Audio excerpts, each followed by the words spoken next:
All right, these are just too coincidental to be coincidences. I'm looking at Tyson's shots here of this interstitching layer and the membranes and commenting on this. There's Tyson's Mudfossil Adventures. Nice guy, got a really excellent location out there showing some really good stuff. And this pops up. Theories of Everything with Kurt somebody. Biology's most controversial theories. Well, I'm telling you right now, that's biology, and I would say that's kind of a controversial theory. All right, so don't forget, this is Tyson's Mudfossil Adventures. Now, he's got this layer of stone balls, and you can see all around it, it's like got skin, fleshy looking stuff around it. And then you have this very, very abrupt transition layer, which is a layer unto itself. All right, and then you have another layer above that, which is a layer unto itself, going to where and what it is, I'm not absolutely certain. I am absolutely certain of this. This is the interstitching layer with all the balls really, really tight together. So there's going to be some kind of flexation in this layer. And then you get down into here and you're into the body proper. So what do you got out here? Let's say this was skin. I don't know what it is. No idea. Could be muscle. But then you got a layer of fluid-filled highway. That's the fluid-filled highway, I believe. Because that's part of the membranes. It's a membrane. This is a membrane layer here. And primarily it's a fluid-filled highway. And then it has another little a mucous membrane, basically. It's a membrane, and it has a little gooey spot on the edge of the top, which is the fluid-filled highway. Just been basically acknowledged in the last few years. But this, there's no question what this is. That is the layers of tissue that can move and do these kind of things, and they'll always come back to where they're clustered together in that flat plane surface. And I'll show you that right now. You see this? This is what Tyson was looking at, was a layer of balls like this in the skin. Everything he had above there has been eroded away. But then there was that layer of balls. And then below that was the flesh. So this is a layer of balls, just like that's a layer of balls in the skin. And this is absolutely tiny. This is 1 micron. All right, little tiny, tiny, tiny, but the balls are everywhere. And that's why after they erode and all the flesh and everything's eroded, you have like this. Now what Tyson had was he had these to here, but then he had everything above it. And his were much bigger than this. Tyson's got big balls. All right, here's a couple other things to scope out here.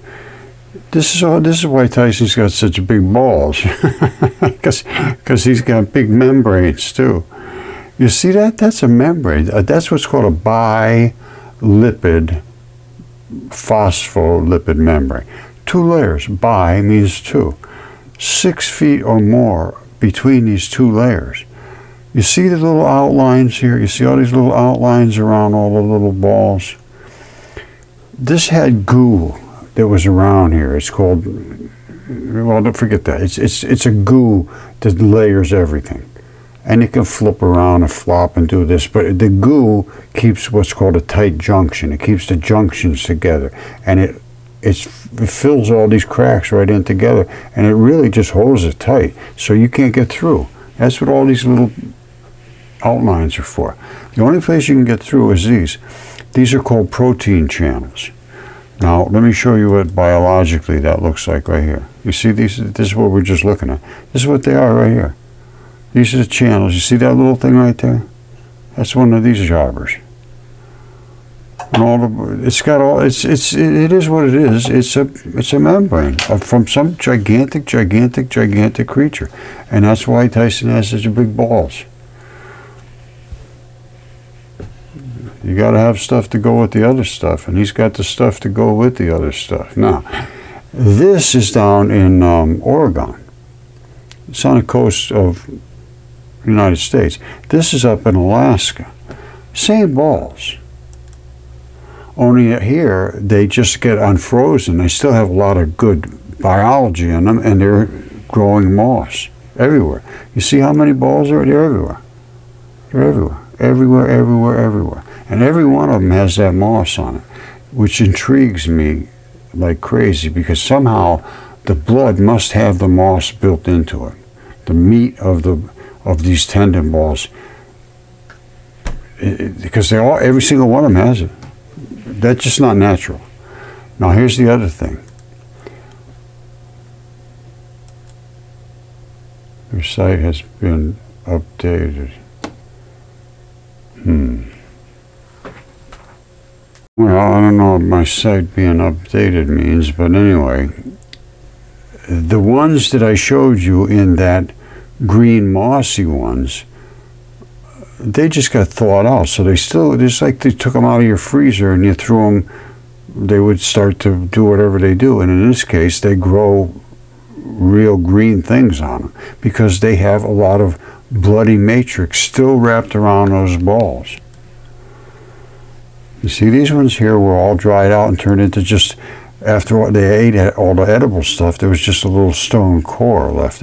And that's what will happen to these too. When they're done eating everything that's good, they'll have a little stone ball in the middle. And that will be the end of that. And they're all over the world. And here's another one, Tyson. So like I said, he's got big balls. Here's one right here. Look at this one. You see the strap coming off it? I have these in my belt. I show this all the time. The balls are everywhere in the belt. And here's another one. They got straps coming off them. So that, like, this is fleshy stuff. This is what they call kaolin or bentonite clay. And it's real floppy, and they make fine china out of this kind of clay. It's so fine. It's facial clays, basically. And these balls are in there, and you can stretch and do this and that, and they're supposed to bring you back to where you were. That's pretty good size. This is a shadow of his legs.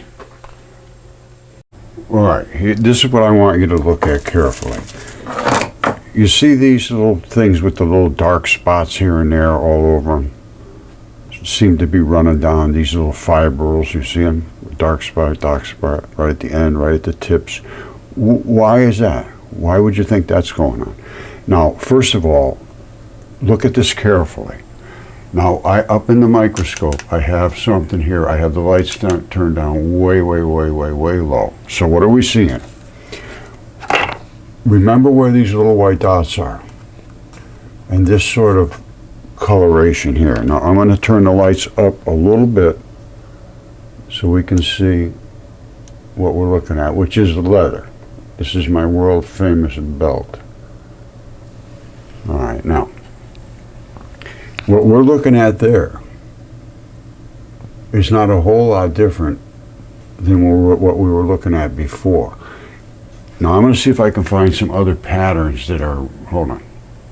All right, so what are we talking about? We're talking about leather, and tanned leather specifically, which this is. Now, I am on one of my old leather jackets, and this is primarily the look of the leather. I'm going to turn up the light a little bit. All right, focus it in a little better. And that's what the look of it is. Now here's my finger in there, so you can see how small the fabric is.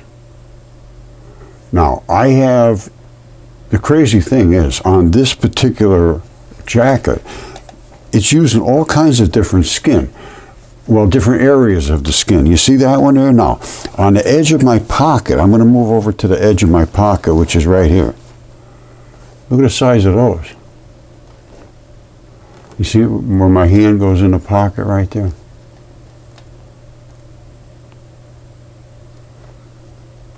Now, you look at the size of those bumps compared to the size of these bumps. There's a huge difference. I don't know if you can see it, but I sure can. You see those little ones? Now I'm going to go over to where the pocket is. You see the size of those? Now, up in the collar, look at this. Now once again, look at the size of these babies. They're tiny. There's my finger, same thing. Look at how small those things are. And this is up in the collar, and all I can think of is they must have realized you got to stretch here, more stretching around the collar, I don't know, the pocket, I don't know. But they did something. Well, there's some reason they did this, I would think.